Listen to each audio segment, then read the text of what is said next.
안녕하십니까. 요한계시록 34번째 시간입니다. 오늘은 이제 17장에 대해서 우리가 보도록 하겠습니다. 특별히 이제 17장, 18장에 있는 두 내용은 일곱 번째 대접 아시죠? 여러분 일곱 번째 대접, 거기에서 일어난 재앙과 그리고 이제 주님의 마지막 그 재림 사이에 첨가된 계십니다. 그래서 일곱 번째 대접이 불려지고 그리고 이제 주님이 재림하는 그 순간 무슨 일이 일어날 것인가에 대해서 더 보충해주는 내용이다 그 말이에요. 그래서 이제 17장 요한계시록 17장에 있는 내용은 음녀 바벨론에 대한 심판에 대해서 이야기를 하고 있습니다. 그래서 이것이 17장부터 19장 10절까지 길게 나타나고 있죠. 음녀 바벨론에 대해서. 그 다음에 두 번째는 두 짐승에 대한 심판, 두 짐승에 대한 심판이 요한계시록 19장 11절에서 21절에 나와 있습니다. 그리고 이제 용에 대한 심판, 사탄이죠. 사탄에 대한 심판도 역시 이제 이 계시록 20장 1절부터 10절에 나와 있고, 그리고 용을 이제 쫓는 자들, 용을 쫓았던 사람들 있잖아요. 용을 쫓는 자들에 대한 심판도 이제 계시록 20장 11절에서 15절에 있습니다. 그래서 이제 일곱 대접이 재앙이 쏟아지고 이제 주님 재림하실 때까지 이런 순서로 음녀 바벨론을 멸망시킨다. 그리고 두 짐승도 멸망시킨다. 용 사탄도 멸망시키고 용을 쫓는 자들도 결국 심판하고 멸망시킬 거다라고 17장, 18장, 19장 또 20장에 걸쳐서 계속해서 나타나고 있습니다. 기억을 해주시면 고맙겠습니다. 자, 이제 17장 본문으로 들어가서 또 일곱 대접을 가진 일곱 천사 중 하나가, 일곱 대접의 재앙이 있잖아요. 그 중에 한 천사, 일곱 대접을 가졌던 그 천사 중 하나가 이렇게 이야기. 계시록 21장에도 이 일곱 대접을 가진 일곱 천사가 한번 나오는데요. 이 일곱 대접을 가졌던 일곱 천사 중 하나가 어린 양의 아내인 신부도 사도 요한에게 보여줍니다. 어린 양의 아내인 신부도 요한아 이리 와라 해서 어린 양의 아내인 신부도 보여주는데, 여기 17장에도 이제 사도 요한에게 자 이리 와봐라 해서 보여준 게 뭐냐면 큰 음녀를 보여주죠. 큰 음녀를.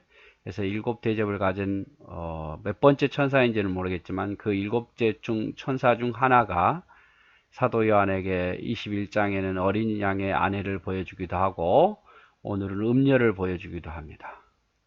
자, 일곱 천사 중 하나가 와서 내게 말하여 가로되, 내게 뭐라고 말하냐면 이리 오라. 많은 물 위에 앉은 음녀를 보여주겠다. 이 음녀가요 많은 물 위에 앉아 있습니다. 이 많은 물 위에라는 것은 뭐냐면 열국을 다스린 큰 무리를 말하는 거예요. 많은 물 위에. 15절에 이런 설명을 하고 있어요. 15절 쭉 내려가 볼까요? 한번 15절에 보면 음녀에 앉은 많은 물은 해서 해석해 줍니다. 백성과 무리와 열국의 방언이라. 그래서 이 음녀를 따르는 사람들이 어마어마하게 많을 것을 이야기하고 있어요. 그 백성들 위에, 그를 따르는 많은 무리와 열국 방언들 위에 그녀가 앉아 있다는 것은 그것을 다스린다 그 말이죠. 그래서 1절에 보면 이 음녀를 일곱 대접을 가진 일곱 천사 중 하나가 사도 요한에게 이리 오라 해가지고 보여주었는데, 그 여인을 보니까 많은 물 위에 앉아 있더라 그 말이에요. 많은 물 위에. 자, 많은 위에 누가 앉아 있습니까? 큰 음녀가 앉아 있습니다. 큰 음녀. 여러분, 이 큰 음녀가 뭘까? 오늘 제일 중요한 건데요. 이 큰 음녀는 바로 바벨론을 의미합니다. 그럼 바벨론은 또 뭘까? 바벨론이라는 성이 있는가? 그럼 바벨론이라는 거대한 나라 아시죠? 여기에서 바벨론은요, 하나님을 대적하는 큰 무리의 세력을 의미해요. 그래서 예루살렘과 대조적이죠. 새 예루살렘과 바벨론은 대조적입니다. 새 예루살렘은 하나님이 만드신 큰 성이라면 이 바벨론은 하나님이 멸망시킬 큰 성이에요. 그래서 하나님을 따르지 않은 큰 무리의 세력을 바벨론이라고 이야기를 하고 있고, 그것이 바로 여기서 큰 음녀로 나타나고 있습니다.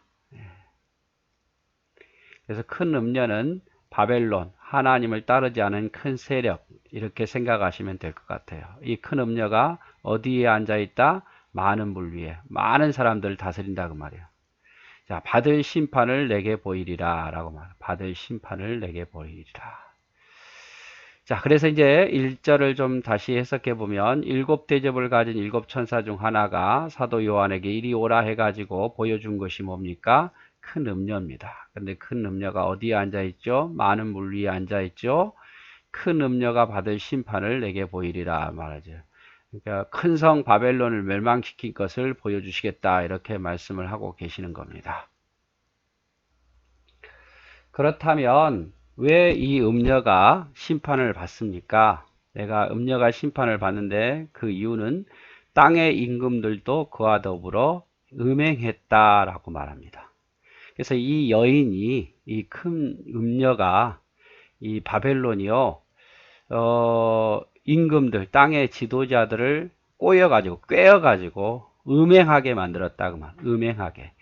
이 음행한다는 뜻은 어떤 육적인 음행이라기보다는 하나님을 버리고 우상을 섬기는 것이 곧 음행이죠. 신랑을 버리고 다른 남자를 좋아서 가는 것, 이게 음행이죠. 하나님을 버리고 예수 그리스도를 버리고 이 음녀의 게임을 받아서 바벨론의 이 화려한 어떤 세상적인 것에 게임 받아가지고 따라가는 것, 하나님을 대적하는 것, 그것이 바로 음행이에요. 그래서 땅의 임금들도 그로 더불어 이 여인 때문에, 이 바벨론의 이 세속 문화 때문에 결국 하나님을 떠나더라 그 말이죠. 그들의 음행으로 인해서 내가 음녀 바벨론을 심판하겠다라고 이야기합니다.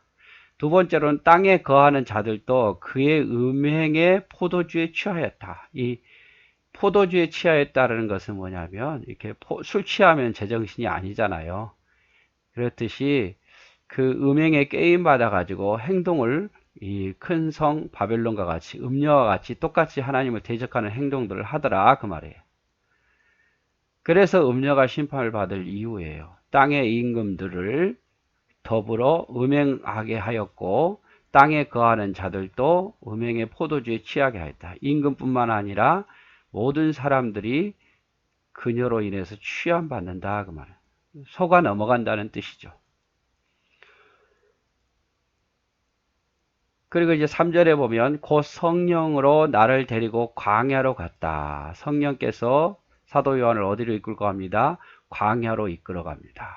자, 광야는 긍정적으로 보면 어떻게 보면은 하나님의 보호받는 장소이기도 하고, 부정적으로 보면 훈련센터이기도 해요. 그래서 고난받는 곳. 그래서 성령께서 사도 요한을 어디로 데려가는가? 광야로 데려갑니다.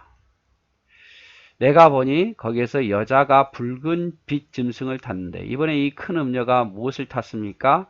붉은 빛을 띤 짐승을 탔습니다. 이 붉은 빛을 띤 짐승이 어디에 나왔죠? 바다의 짐승, 땅의 짐승이죠. 그래서 이 여자가, 이 여자 큰 음녀 바벨론은 무엇과 관련이 많으냐? 이 짐승들과 관련이 많고, 이 짐승은 곧 사단과 또 관련이 많잖아요. 그래서 큰 성 바벨론 이 음녀 여자는 결국 사단의 하순이라는 뜻을 이야기를 하고 있어요. 그 짐승의 몸에 참남된 이름들이 가득하고 일곱 머리와 일곱 뿔이 있더라 라고 말합니다. 그 짐승의 몸에는요, 참남된 이름들, 하나님을 모독하는 이름들이 가득 들어있더라 그 말이에요. 결국 이 여인 바벨론은요, 이런 짐승하고 함께 한 사람, 함께 한 거예요, 함께. 그러니까 같은 편이다 그 말이죠. 그래서 일곱 머리와 열 뿔이 있더라. 이 짐승은 일곱 머리와 열 뿔이 있는데 요한계시록 13장에 나온 첫 번째 짐승하고 똑같은 모습이죠. 자, 4절에 그 여자, 이 음녀 바벨론은 무엇을 입었습니까? 자줏빛과 붉은 비옷을 입었더라. 예. 자줏빛 붉은 옷을 입었더라. 이거는 앞에서 나온 그 여인 12장에서 나왔죠. 헤옷을 입고 또 달을 밟고 있는 그 여인과 대조적으로 흰 옷이 아닌 붉은 옷, 심판의 옷을 입고 있다. 그러면 음행으로 가득한 옷을 입고 있더라 그 말이죠. 음행이 가득한 여인을 상징적으로 이야기를 하는 거예요. 그래서 자줏빛과 붉은 비옷을 입고 있었고 금과 보석과 진지로 꾸미고 있더라 그 말이죠. 세상에 화려한 것으로 꾸미고 있더라 그 말이에요. 손에는 금잔을 가졌더라. 여러분 얼마나 화려하게 보이겠습니까? 자줏빛과 붉은 옷을 입었고 또 금과 보석과 진지로 온몸을 꾸미고 손에 금잔을 가졌더라 그 말이에요. 이렇게 화려하게 보이는 거예요, 여자가. 그러니까 모든 임금들과 백성들이 그에게 혹하고 따라가는 거죠. 취하여 버리고 그와 함께 음행을 행하는 일들을 하는 거예요. 이건 우리도 마찬가지입니다. 지금도 역시 많은 그리스도인들을 세상의 명예와 세상의 어떤 권력과 세상의 화려함을 가지고 많은 그리스도인들을 유혹하죠. 사람들을 혹하는 거예요. 그것이 모든 것을 줄 수 있는 것처럼, 행복을 줄 수 있는 것처럼 따라가는데, 그래서 이 여인과 같이 자줏빛과 붉은 옷, 금은 보석 진주로 꾸미고 손에 금잔을 가졌기 때문에 사람이 혹하는데, 문제는 뭐냐? 그렇게 가졌는데 실제로는 가증한 물건과 그 음행이 더러운 것들이 가득하다라는 거예요. 실제로는 가증한 물건, 가증한 물건, 속된 물건이죠. 음행에 더러운 것들로 가득하다라고 말해요. 하나님을 떠나게 하는 것들, 또 하나님이 싫어하는 어떤 가증한 물건, 더럽힌 물건, 그 구약에 보면은 가증한 짐승들이 있듯이 이 부정한 물건들과 음행에 더러운 것들로 가득하더라고 말이에요. 하나님을 떠나게 하는 것들로. 그리고 이제 그 이마에 이름이 기록되었으니 비밀이라 큰 바벨론이라 땅의 음녀들과 가증한 것들이 이마에 있더라. 자, 이마에 이름이 기록이 되어 있는데 이름이 뭡니까? 비밀, 큰 바벨론, 땅의 음녀들과 가증한 것들이 엄이라 이렇게 이마에 쓰여져 있더라 그 말이에요. 그 당시에 로마 당시의 창녀들은요 이마에다가 당시의 주인이라든지 호주의 이름을 기록했다고들 합니다. 내 주인이 누구이다 라고 이마에 기록을 한 거죠. 그래서 이마에 이름이 기록되어 있는데 누구 것입니까? 하나님께 속한 겁니까? 아닙니다. 바벨론에게 속했고 또 땅과 음녀들이 가증한 것들이 이마에 가득 쓰여져 있더라 그 말이죠. 겉보기는 화려하는데요. 또 내가 보매 이 여자가 성도들의 피와 예수의 증언의 피에 취한지라. 결국 이 여자가 어떻습니까? 성도들의 피, 예수의 증인의 피에 취했다. 이 말은 뭡니까? 성도들과 예수의 증인들을 핍박할 것이고 많은 순교자들을 낼 것을 이야기를 하는 거예요. 겉으로는 화려하게 보이고 겉으로는 인자하게 보이지만 뒤로는 하나님 믿는 성도들과 예수의 증인들을 죽이고 핍박하더라 그 말이죠. 내가 그 여자를 보고 기이 여기고 크게 기이 여겼다. 기이 여기고 크게 기이 여겼다는 것은 깜짝 놀랐다 그 말. 겉과 속이 다르고 그리고 이 여인의 악랄한 모습을 사도 요한이 환상을 통해서 보고 놀라고 기이 여겼다 그 말이에요.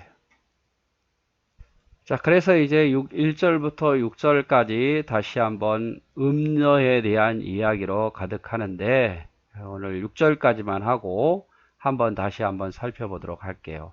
자, 7대접을 가진 7천사 중 하나가 사도 요한을 말하되 내게 오라 이리 올라오라 해서 보여준 게 뭡니까? 큰 음녀입니다. 큰 음녀는 큰 성 바벨론, 하나님을 따르지 않고 하나님을 대적하는 큰 무리의 세력들을 이야기해요. 근데 이 큰 음녀가 어디에? 많은 물 위에 앉았다. 이것은 많은 권세를 가지고 있음을 이야기를 하고 있는 거예요. 자, 그가 받을 심판을 내게 보이리라 하시면서 자, 그가 심판받는 이유가 뭡니까? 땅의 임금들을 음행하게 하였고 땅에 거하는 자들을 음행의 포도주에 취하게 했다. 이 음녀가 꼬셔가지고 꿰어가지고요. 임금들과 땅에 많은 사람들을 하나님을 떠나게 하고 세상에 취해 살게 하더라 그 말이에요. 그래서 그 죄를 범한 음녀를 하나님 심판하시겠다는 거죠. 자, 성령이 이번에 이제 성령이 나를 데리고 어디로 갑니까? 광야. 앞에서는 일곱 대접의 한 천사가 오라 해서 보여줬는데 이번에 성령이 나를 광야로 들어갔는데 거기 또 누가 있습니까?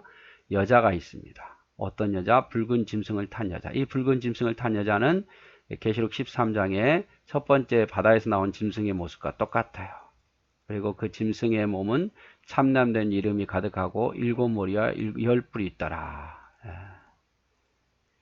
자, 그 여자는 또 자줏빛과 붉은 비옷을 입고 또 금과 보석과 진주로 꾸미고 손에 금잔을 가졌는데 화려하죠. 아주 화려해요. 화려하고 모든 남성들이 다 꾀임 받을 만큼 화려하고 아름다워요. 그런데 가증한 물건으로 가득하고 음행으로 더러운 것들이 가득하더라. 영적인 눈으로 보니까 하나님이 싫어하는 가증한 물건, 음행으로 가득하더라 그 말이죠. 이마에 이름이 기록되어 있으니 그의 실제 이름은 큰 성 바벨론이었고 그리고 음료들과 가증한 것의 어미더라 그 말이에요. 실제는 그래요. 실제는 내가 보면 성도들의 피와 예수의 증인들의 피를 즐겨하는, 그래서 사도 요한이 보고 앞뒤가 다른 이 여인의 모습을 보고 놀랬다, 기이 여겼다라고 설명하고 있습니다. 결국에는 이 큰 음녀는 뭘 말한다고요? 큰 성 바벨론을 이야기해요. 그 큰 성 바벨론이 많은 물 위에 앉았다는 것은 그 음녀가 큰 성 바벨론이 많은 권세와 능력으로 그를 따르는 사람들이 어마어마하게 많을 것을 이야기를 하고 있습니다. 그는 겉은 굉장히 화려해요. 붉은 옷을 입었고 금과 진주와 여러 가지 것으로 꾸미고 또 아름답게 꾸며서 사람들이 혹하지요. 그런데 임금들과 그 혹한 것, 그 아름다움을 가지고 뭔가 줄 수 있을 것 같은 그 아름다움을 가지고 임금들과 백성들을 꿰어가지고 음행하게 만들고 또 포도주에 취하게 만들고 하나님을 떠나게 만들더라 그 말이죠.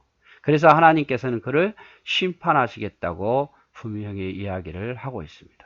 실제로 그는 화려하게 보이지만 그는 가증한 것들의 어미고 음행의 어미이며 그리고 하나님을 대적하는 큰 성 바벨론이더라 그 말이죠. 그리고 이 여인은 하나님을 믿는 성도들과 예수의 증인들을 핍박하고 순교시킬 것을 이야기를 하면서 사도 요한이 깜짝 놀랐다라고 표현하고 있습니다. 사랑하는 우리 샘스는교회 성도 여러분, 지금도 이 큰 음녀처럼 이 바벨론처럼 세상이 우리를 이렇게 유혹하고 있습니다. 그런데 많은 사람들이 너무 마음이 아프게 많은 사람들이 그 세상에 주는 화려함 속에 취해 살고 그 꾀임에 넘어가서 살아가는 사람들이 너무 많아요. 그래서 하나님을 쫓아야 되는데 그걸 쫓았고 그것을 쫓으면 마치 뭔가를 다 되는 것처럼 이야기를 하는데 화려하게 보이니까요. 그러나 그러면 안 돼요. 그러면 하나님이 기뻐하시지도 않고 결국 그를 따르면 함께 멸망의 길로 갈 수밖에 없는 거예요.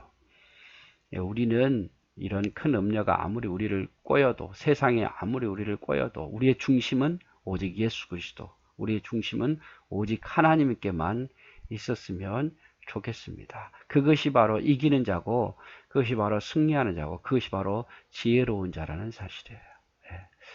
오늘은 여기까지만 하도록 하겠습니다. 사랑하고 축복합니다.